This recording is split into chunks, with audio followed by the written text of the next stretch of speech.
Salve a tutti amici di Angolo Nerazzurro, buona domenica, bentornati sul canale. Con la live post partita conclusa da poco andiamo anche ad analizzare dal punto di vista tattico, col supporto della lavagna, cosa l'Inter ha fatto bene, cosa invece avrebbe potuto e probabilmente dovuto far meglio nella partita contro il Verona. Vittoria che arriva al photo finish, vittoria sicuramente molto importante sia per i 3 punti che ci permettono di avvicinarci al Napoli, sia per l'aspetto del morale, della convinzione. Quindi sicuramente ci teniamo molto stretti questi 3 punti, però siamo anche ben consapevoli che ci sono diversi aspetti da migliorare. Prima di iniziare, come al solito, vi ricordo un bel like al video se vi piace il contenuto, l'iscrizione al canale se non siete ancora iscritti e volete dare un grandissimo supporto con 2 semplicissimi click.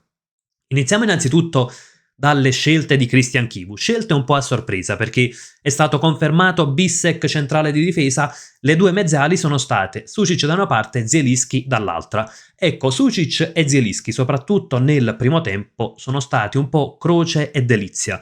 Delizia quando eravamo in possesso palla perché ovviamente sono 2 giocatori dalle ottime qualità tecniche e lo hanno dimostrato. Un po' croce però quando eravamo in fase di non possesso e naturalmente si è visto che l'Inter fa un po' di fatica quando mancano sia Barella che Mkhitaryan. Ecco, anche l'Armeno che tante volte nell'ultimo periodo è stato anche criticato, però è un calciatore che tatticamente è molto intelligente e quindi riesce a dare gli equilibri.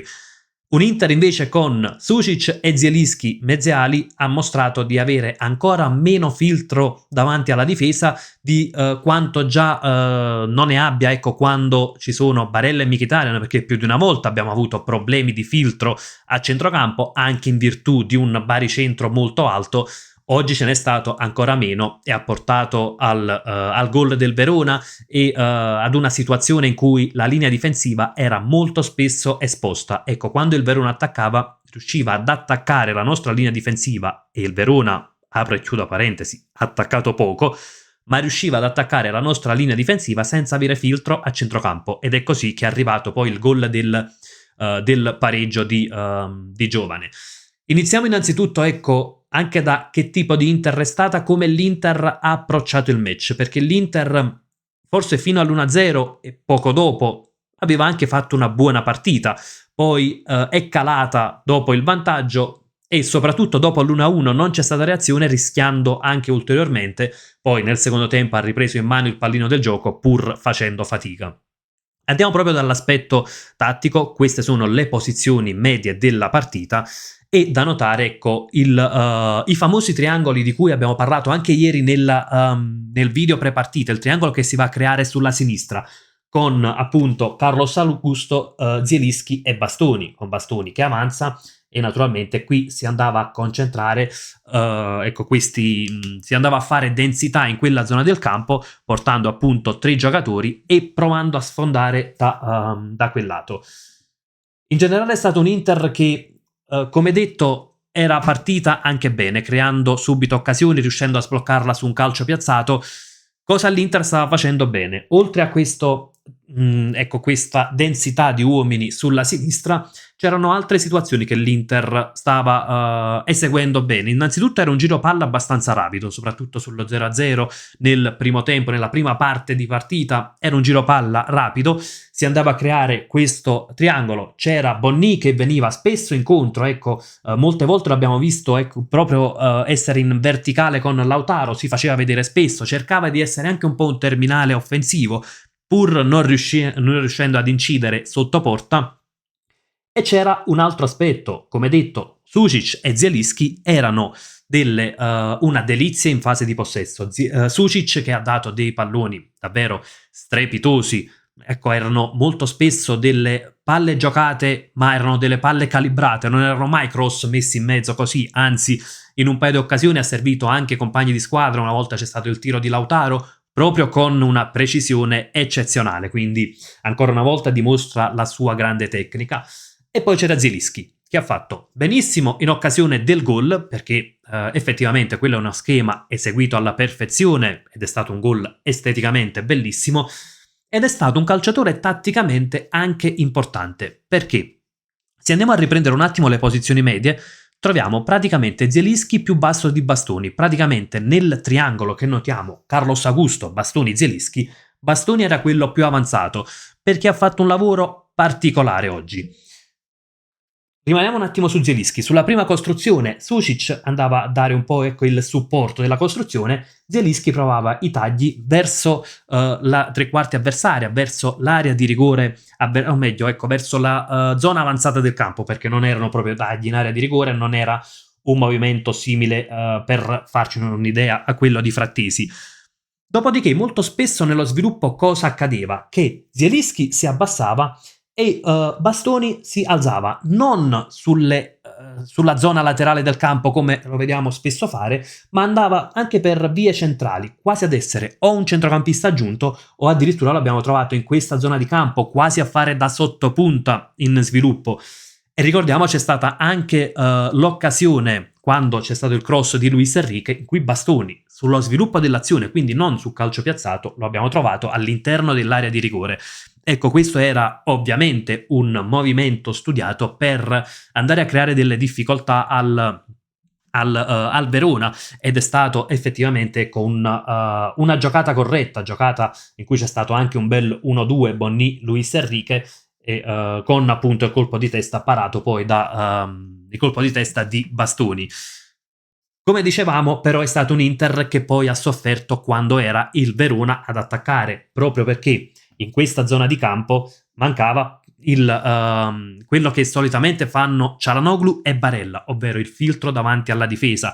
C'era soltanto Çalhanoğlu, mancava Barella, Sušić e Zielinski, per quando siano calciatori che cercano di abbinare entrambe le fasi, però non sono degli interdittori a centrocampo, e la mancanza di interdizione a centrocampo si è notata come in occasione del gol è bastata una verticalizzazione, Giovane è stato praticamente si è trovato tra Bastoni e Carlos Augusto in modo che ha potuto puntare Bastoni e poi ha battuto Sommer con un tiro in diagonale. Qui arriviamo su un aspetto che avevamo analizzato ieri nel prepartita. Giovane e Orban sono due calciatori molto dinamici che fanno tanto movimento, e cosa avevamo detto ieri? Occhio al tiro di Giovane, insomma, non vorrei sbagliare il nome dell'attaccante del Verona. Perché? Perché Giovane è un tipo di calciatore molto tecnico, fa tantissimi tiri, calciatore che fa più tiri in porta in Serie A, ma sono tiri tecnici, non sono tiri, tra virgolette, buttati lì a caso. Sommer poteva far meglio in occasione del gol? Forse sì, anche se non lo reputo il principale responsabile. Il problema più grande è stato appunto far trovare Giovane in questa posizione a puntare Bastoni e quindi per farlo calciare con pochissima opposizione del centrocampo. Il problema dell'Inter qual è stato? Che dopo il vantaggio e dopo l'1-1 non ha avuto una reazione, perché dopo l'1-0 l'Inter ha cambiato un po' il modo di giocare, ecco, ha rallentato un po' il primo possesso per far uscire il Verona e per verticalizzare rapidamente. Idea che di per sé non era sbagliata, perché poi col Verona che usciva si poteva verticalizzare, si poteva cercare il 2-0. Il problema è stato che l'Inter è calata forse anche un po' nella convinzione in quella situazione, e così ha preso prima l'1-1. Dopo l'1-1 è mancata quella reazione che ci si aspettava, un po' sulla falsariga di quanto successo con l'Udinese, che Chivu poi l'ha ricordato anche in conferenza stampa.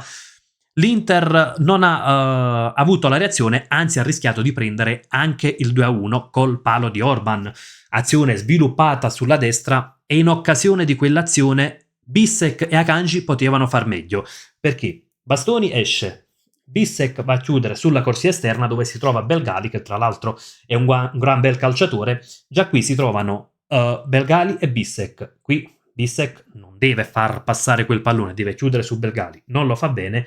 Però poi c'è Orban che taglia verso l'area di rigore, Akanji che va a chiudere, ma Akanji si fa anticipare da Orban, che praticamente da questa posizione poi va a calciare in porta e fortunatamente per noi colpisce un palo. Però insomma anche lì è stato davvero un grande pericolo, un Inter troppo passiva dopo l'1-0 e dopo l'1-1. Inter che però poi nel secondo tempo ha preso in mano il pallino del gioco, come era anche lecito attendersi, perché poi il Verona sulla situazione di 1-1 ha abbassato il baricentro. Abbiamo ritrovato quanto detto nel nel video di ieri, quindi con un Verona che in fase di non possesso era molto basso, praticamente poi nel secondo tempo, ecco, riprendendo anche la Lamagna, abbiamo trovato il Verona molto spesso in questa situazione, come lo abbiamo visto ieri, con tutti i calciatori nella propria metà campo, pronti soltanto a ripartire. Ma è chiaro, in quel momento poi al Verona non interessava più principalmente offendere, ma interessava proteggere l'1-1, cosa che tutto sommato il Verona stava anche riuscendo a fare, forse aiutato, o meglio toglierei forse, aiutato anche da un campo che è diventato pesante per la condizione meteorologica. Il possesso era rallentato, quello dell'Inter, ma insomma era una partita che si era messa su binari non molto piacevoli per noi. Cambi di Chivu che poi alla fine sono risultati decisivi, perché Chivu ha inserito Pio Esposito e Pio Esposito mette lo zampino sull'autogol di Frese, mette Barella che entra bene e tra l'altro è stato proprio lui, suo il cross che poi ha portato all'autogol, mette Di Marco che fa diverse buone giocate, arriva anche a calciare in porta, quindi sicuramente ecco, la lettura della partita in corso è stata positiva, quella di Chivu, forse all'inizio un pizzico troppo di turnover, anche se poi ecco sono stati anche gli episodi, però quel tanto turnover a centrocampo ci aveva tolto qualcosa in fase di interdizione, poi benissimo la lettura in corso. In realtà a me è piaciuta l'inversione a Kanji Bissek, perché in quel momento serviva offendere maggiormente, avere maggior supporto sulle corsie esterne, e quindi Bissek riesce a spingere sicuramente meglio rispetto ad Akanji. In generale, come dicevamo all'inizio, bene la vittoria che arriva a fotofinish e che può dare una spinta sia dal punto di vista della classifica sia del morale. Sicuramente c'è qualcosina però da andare a migliorare, perché se andiamo a prendere le statistiche parlano di una partita a senso unico, 73% di possesso palla, 6 tiri in porta, però poi troviamo grandi occasioni per il Verona, una, in realtà concedendo soltanto il 27% di possesso palla, l'Inter finisce per concedere un gol al Verona, prende un palo, o meglio subisce tra virgolette un palo, e lì poteva davvero cambiare completamente il corso del match, e nel secondo tempo poi, scoperto ovviamente perché doveva cercare il gol della vittoria, concede un contropiede al Verona quando c'è stato l'intervento di Bissek. In realtà chiudiamo anche con l'episodio arbitrale, perché in tanti adesso arriveranno a dire che l'Inter è stata aiutata. Il fallo da ultimo uomo non c'è più, in senso nell'ultimo uomo in sé, ma per chiara occasione da gol. Perché Bissek non viene espulso? Perché Orban aveva spostato il pallone in direzione laterale, e quindi già il fatto che il pallone vada nella direzione laterale, non verso la porta, è una discriminante, e poi c'era tanta distanza dalla porta di Sommer, quindi sono due condizioni che hanno portato l'arbitro ad assegnare il cartellino giallo e il VAR a confermare la decisione e non farlo propendere quindi per l'espulsione. Sicuramente arriveranno delle critiche su questo, però insomma da regolamento non era da cartellino rosso, seppur un piccolo rischio lì Bissek lo ha preso. Detto questo, bene così per la vittoria, adesso ci mettiamo comodi in poltrona in attesa di Milan-Roma, magari potremmo trovarci a -1 dal primo posto, o comunque potremmo poi guadagnare punti sul Milan, magari, perché no, anche su entrambe, e quindi con un weekend decisamente molto positivo, dopo aver guadagnato 2 punti importantissimi sul Napoli di Antonio Conte. Ragazzi, fatemi sapere anche la vostra nei commenti, come avete visto l'Inter contro il Verona, secondo voi quanto peserà questo successo, anche perché no, nell'economia del campionato, perché a volte ci sono partite come queste che cambiano il proseguo della stagione, anche e soprattutto dal punto di vista mentale. Secondo voi cosa l'Inter ha fatto bene, cosa no? Insomma, come sempre discutiamone nella sezione commenti, e appunto come sempre vi saluto con un gran bel Forza Inter!